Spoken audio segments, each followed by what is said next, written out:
దేవునికి మహిమ కలుగును గాక.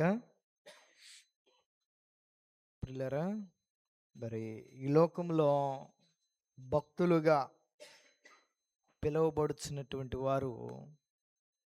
వారు కూడా ఒకానొక దినమున ఒకరి జీవితాలు వారిని ప్రభావితం చేయబట్టి వాళ్ళంతా గొప్ప భక్తులుగా పిలువబడినారు. అలాగున మార్చబడ్డారు. కాబట్టి ఈ మిషనరీ బయోగ్రఫీ ఈ యొక్క యూత్ మీటింగ్లో చెప్పటానికి గల కారణం, అనేక మంది యవన బిడ్డలు ప్రేరేపించబడాలి, వారి జీవితాలు వారి మీద ప్రభావం చూపించాలనేటువంటి ఉద్దేశంతోనే నేను ఈరోజు చెప్పబోయేటటువంటి మిషనరీ పేరు ఇవాన్ రాబర్ట్స్. వేల్స్ ఉద్యమములో గొప్ప పాత్రను పోషించినటువంటి వ్యక్తి.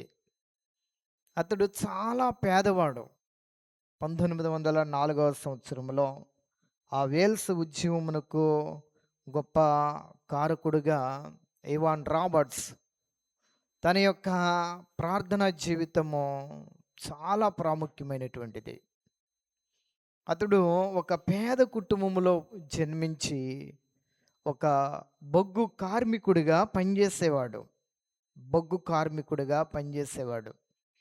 అలాంటి జీవితాన్ని జీవిస్తున్నటువంటి అతనిలో దేవుడు ఒక మంట రగిలించాడు. ఏంటి ఆ మంట అంటే ఉద్యమం రావాలి ప్రభువా అని అతడు సుమారుగా 10-11 సంవత్సరాలు ఆయన ప్రార్థన చేశాడంట.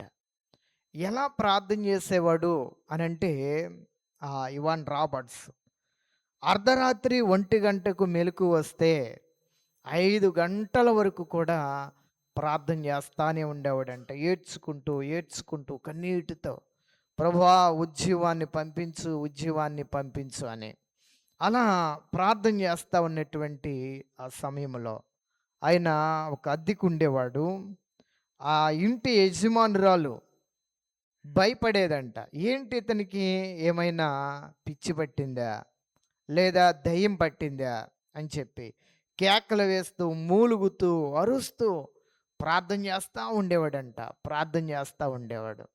ఆ ఇంటి యజమానురాలు తన ఇంటి నుండి అతన్ని పంపించి వేస్తుంది. అలాంటి సమయంలో దేవుడు గొప్ప ఉద్యమాన్ని పంపించాడు. ఎలాంటి ఉద్యమాన్ని పంపించాడంటే 6 నెలల్లో 1,00,000 ఆత్మలను సంపాదించేటటువంటి వ్యక్తిగా.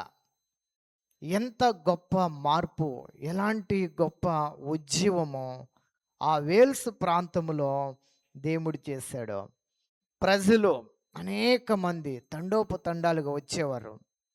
ఆ వచ్చినటువంటి ప్రజలు ఏం చేసేవారంటే తమ పాపములను ఒప్పుకునేవారు. తమ పాప జీవితాన్ని వారు ఒప్పుకుని ఏం చేసేవాళ్ళంటే క్షమాపణ అడిగేవాళ్ళు. దేవుడు వారితో మాట్లాడటం, సమాధానం పొందుకోవటం, వారు ఏమైతే మరి దొంగిలించినటువంటి వస్తువులు కావచ్చు, లేదా ఇతరుల దగ్గర అప్పు తీసుకుని చెల్లించినటువంటి ధనం కావచ్చు, అలాంటివన్నీ కూడా మరలా తిరిగి ఇచ్చివేయటం, పశ్చాత్తాపడటం, కన్నీరు కార్చటం, గొప్ప విప్లవము వచ్చింది.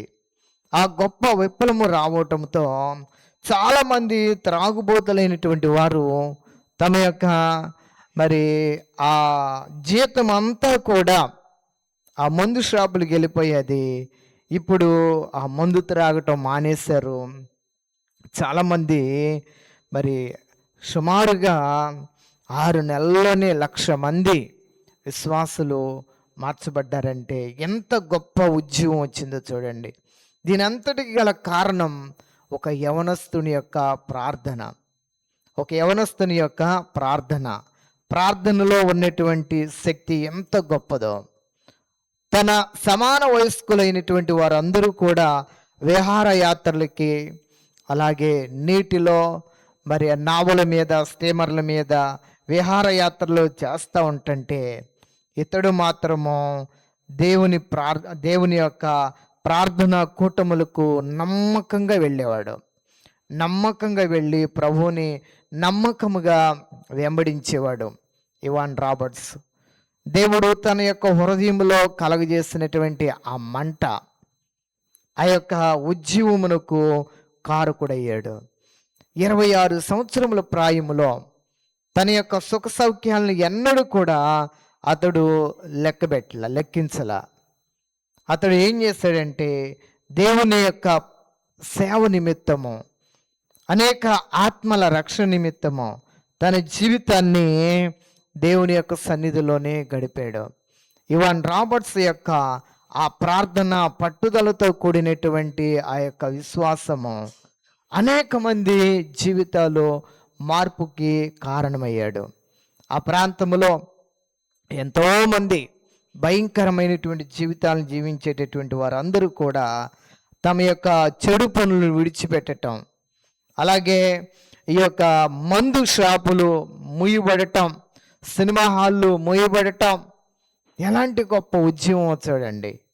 అంత మాత్రమే కాదు, ఆ లండన్ ప్రాంతంలో పార్లమెంటు సమావేశాలు కూడా మూసేసి వాళ్ళు కూడా ఆ సువార్త కోడికలకి వచ్చేవారంట. అంత మాత్రమే కాదు, ఫుట్బాల్ ఆట ఆడేటటువంటి ప్లేయర్సు, ఆ చూచేటటువంటి వారు అందరూ కూడా అవి కూడా మానేసి వాళ్ళు కూడా ప్రార్థనా కూటాలకి వచ్చి ఆ దేవుని యొక్క వాక్యం విని ఆ గొప్ప ఉజ్జీవాన్ని అనుభవించారు. అటువంటి గొప్ప ఉజ్జీవాన్ని వారు అనుభవించటం వలన లక్షలాది ప్రజలు దేవుని వైపుకి తిరపబడ్డారు. ఈనాడు కూడా ఉజ్జీవము కొరకు మరి మనం కూడా ప్రయాసపడాలి. అలాంటి వ్యక్తిగా ఆ ఇవాన్ రాబర్ట్స్ లాంటి జీవితాన్ని మనం కూడా అలాంటి ఆశ కలిగి ఉంటే, అలాంటి ఆకాంక్ష కలిగి ఉంటే, దేవుడు ఇవాన్ రాబర్ట్స్ని వాడుకున్నటువంటి దేవుడు మనల్ని కూడా వాడుకుంటాడు. ఒక సాధనములాగా ప్రతి ఒక్కరిని కూడా ఒక్కొక్క సాధనములాగా దేవుడు వాడుకోవడానికి ఆయన సిద్ధంగా ఉన్నాడు. ఈనాడు ఉద్యమానికి ఏమో నిన్నే ఆయన పిలుచుకుంటున్నాడేమో, నిన్నే ఆయన ఏర్పాటు చేసుకుంటున్నాడేమో. అలాంటి ఉద్యమానికి మరి దేవుడు వాడుకోవడానికి ఆయన ప్రతి ఒక్కరిని కూడా మరి వాడుకోవడానికి ఆయన సిద్ధంగానే ఉన్నాడు.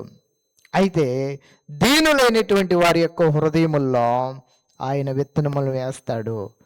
దీనికి కావలసిందల్లా విధేయత, దీనత్వము. ఎవరైతే తను తాను దేవునికి అప్పగించుకుంటారో వారందరినీ కూడా దేవుడు వాడుకుంటాడు. ఆ కాలంలో ఇంకా అనేక రకాలైనటువంటి డినామినేషనల్ భేదాలతో మరి సఖ్యత లేకుండా, ఐక్యత లేకుండా ఉన్నటువంటి వారందరూ కూడా తమ యొక్క డినామినేషన్లను పక్కన పెట్టేసి క్రైస్తవులందరూ కూడా ఆ మీటింగులకి వచ్చి గొప్ప ఉజ్జీవాన్ని అనుభవించారు. వారందరూ కూడా ఏక మనసు, ఏకాత్మను వారు కలిగి ఉన్నారు. ఈనాడు కూడా ఏక మనసు, ఏకాత్మ కొరకు దేవుడు ఎదురు చూస్తూ ఉన్నాడు. కానీ ఈనాడు మరి అలాంటి వారు ఎవరున్నారు? అలాంటి వారి కొరకు ప్రభు ఎదురు చూస్తూ ఉన్నాడు. మరి ఈనాడు ఈ దినాలు ఎంత భయంకరంగా ఉన్నాయి ఒక్కసారి మనం ఆలోచించుకుంటే. ఎందుకని ఉద్యమం రావట్లేదు? ప్రార్థన లేదు. ప్రార్థనలో చల్లారిపోతున్నాం. ప్రార్థన జీవితాలు లేవు. ఆనాడు మనకు ముందున్నటువంటి భక్తుల వలె మనం కూడా మొరపెట్టేటటువంటి వ్యక్తులుగా ఉండాలి. మనం కూడా కన్నీరు కార్చేటటువంటి వ్యక్తులుగా ఉంటే దేవుడు మరలా ఆ యొక్క ఉజ్జీవపు మంటను మన గ్రామాల్లో, మన సంఘాల్లో, మన దేశాల్లో ఆయన మరలా ఆ మంటను రగిలించడానికి ఆయన సిద్ధముగా ఉన్నాడు. అందుకనే దేవుని వాక్యం చెప్తా ఉన్నది, బలిపీఠం మీద ఉంచబడినటువంటి అగ్ని అది మండుచుండాలి, నిత్యము మండుచుండాలి, అది ఆరిపోకూడదు. ఆ ప్రార్థన ధూపము, ఆ ప్రార్థన మంటను మరలా మనం కలిగి ఉంటే మన పితరుల కాలములో చూచినటువంటి ఆ గొప్ప ఉజ్జీవాన్ని మనం కూడా చూస్తాం, మనం కూడా చూడగలుగుతాం. అయితే ఆయన పేరు అంతా గొప్పగా ఖ్యాతి చెందుతూ ఉంది. ఎక్కడ చూచిన ఇవాన్ రాబర్ట్స్, ఇవాన్ రాబర్ట్స్ అనే పేరు వినబడతా ఉంది. అలాంటి సమయంలో ఆయన ఒక ఆత్మ పరిశీలన చేసుకున్నాడు. అమ్మో, దేవునికి చెందవలసినటువంటి మహిమను నేను దొంగిలిస్తున్నానేమోనని చెప్పి కొంతకాలానికి ఆయన మీటింగ్స్ మానేసి ఏం చేశాడంటే అజ్ఞాతంలోనికి వెళ్ళిపోయి రహస్యంగా మరలా ప్రార్థన చేసుకోవటం ప్రారంభించాడు. దేవునికి చెందవలసినటువంటి మహిమ నాకు వచ్చేస్తా ఉంది, ఈ ప్రజలందరూ నన్ను గనపరుస్తున్నారని ఆ విధంగా తను తాను మరుగుపరుచుకొని మరలా ఎక్కువ కాలము ఆయన ప్రార్థనలోనే గడిపినట్లుగా ఆయన జీవిత చరిత్ర మనకి తెలియజేస్తూ ఉంది. కాబట్టి దేవునికి చెందే మహిమను మనం దొంగిలించే వ్యక్తులంగా ఉండకూడదు, దేవుని మాత్రమే గనపరచాలి. కాబట్టి ఇవాన్ రాబర్ట్స్ను మరి ఆ వేల్స్ ఉద్యమంలో ఒక గొప్ప పాత్రను పోషించాడు. చిన్న ప్రార్థన మరి చిన్న కార్యాలనే చేస్తుందంట, పెద్ద ప్రార్థన పెద్ద కార్యాలు అంటే గొప్ప కార్యాలను చేస్తుంది. ఆయన పడిన ఆ ప్రయాస, ఆయన కార్చిన ఆ కన్నీరు వృధా కాలేదు. కాబట్టి ఈనాడు కూడా మనం కార్చేటటువంటి కన్నీరు కూడా దేవుడు తన యొక్క బుడ్డిలో దాచుకుని ఉంటాడని దేవుని యొక్క వాక్యములో రాయబడి ఉన్నది. కాబట్టి మనం కూడా మన బిడ్డలు అలాంటి ఇవాన్ రాబర్ట్స్ లాంటి ఆ జీవితాన్ని కలిగి ఉండేలాగున, అలాంటి గొప్ప ఉద్యమాన్ని మనం కూడా చూసేలాగున ప్రార్థనాపూర్వకంగా ప్రార్థనలో మన బిడ్డలు మన కుటుంబాలు ఎదిగితే దేవుడు మరలా ఆ మంటను రగిలించడానికి సిద్ధంగా ఉన్నాడు. ఇవాన్ రాబర్ట్స్ లాంటి జీవితాన్ని మన యవన బిడ్డలు కూడా కలిగి ఉండాలని అందరూ కూడా ప్రార్థన చేద్దాం. చిన్న ప్రార్థన చేసుకుందాం. పరిశుద్ధుడు అయిన మా తండ్రి, మీ ఘనమైన నామమునకు కోట్లాది స్తుతులు స్తోత్రాలు ప్రభువా. ఇవాన్ రాబర్ట్స్ యొక్క జీవితాన్ని గురించి కొన్ని మాటలు సంక్షిప్తంగా మేము విని ఉన్నాం. మరి ఆ వేల్స్ ప్రాంతంలో గొప్ప ఉద్యమానికి కారకుడయ్యాడు. ఎలాంటి ప్రార్థనాపరుడు నాయన, యవన ప్రాయములో తన యొక్క సుఖ సౌఖ్యాలను విడిచిపెట్టేసి నాయన ఉద్యమము పంపుదేవా అంటూ ప్రార్థించాడు. అలాగే ఈనాడు కూడా మా బిడ్డలు మేము కూడా ఆ ఉద్యమము కొరకు ఆ విధంగా తహతహలాడుతూ ఉంటే అలాగున మేము కూడా మొరపెట్టేటువంటి వ్యక్తులంగా ఉంటే నువ్వు మరలా ఆ గొప్ప ఉద్యమపు మంటను నువ్వు రగిలించేటటువంటి దేవుడవు నాయనా. మా ప్రాంతాన్ని జ్ఞాపకం చేసుకోనండి. మేము నివసించుతున్నటువంటి మరి మా ప్రాంతాలని, మా దేశాలని మీరు జ్ఞాపకం చేసుకోనండి, మీరు రక్షించండి. భయంకరమైనటువంటి స్థితిలో మరి ప్రజలు ఉంటున్నారు, విగ్రహారాధన పెరిగిపోతా ఉన్నది, భయంకరంగా యవనస్తులు చెరపడతా ఉన్నారు, బంధించబడతా ఉన్నారు. ఆ బంధకాల నుండి విడిపించబడాలి, ఆ మాదక ద్రవ్యాల నుండి విడిపించబడాలి. ప్రభువా, నీవు తప్ప ఎవ్వరు కూడా విడిపించరు నాయన. అయ్యా, మీరే విడిపించేది. కాబట్టి ఇవాన్ రాబర్ట్స్ లాంటి జీవితాల్ని మీరు మాకు, మా బిడ్డలకి, సంఘస్థులకి మీరే అనుగ్రహించమని, అలాంటి గొప్ప కార్యాన్ని మేము చూడడానికి మీ యొక్క కృపను మాకు మెండుగా అనుగ్రహించమని క్రీస్తు నామమున వేడుచున్నాము తండ్రి. ఆమేన్.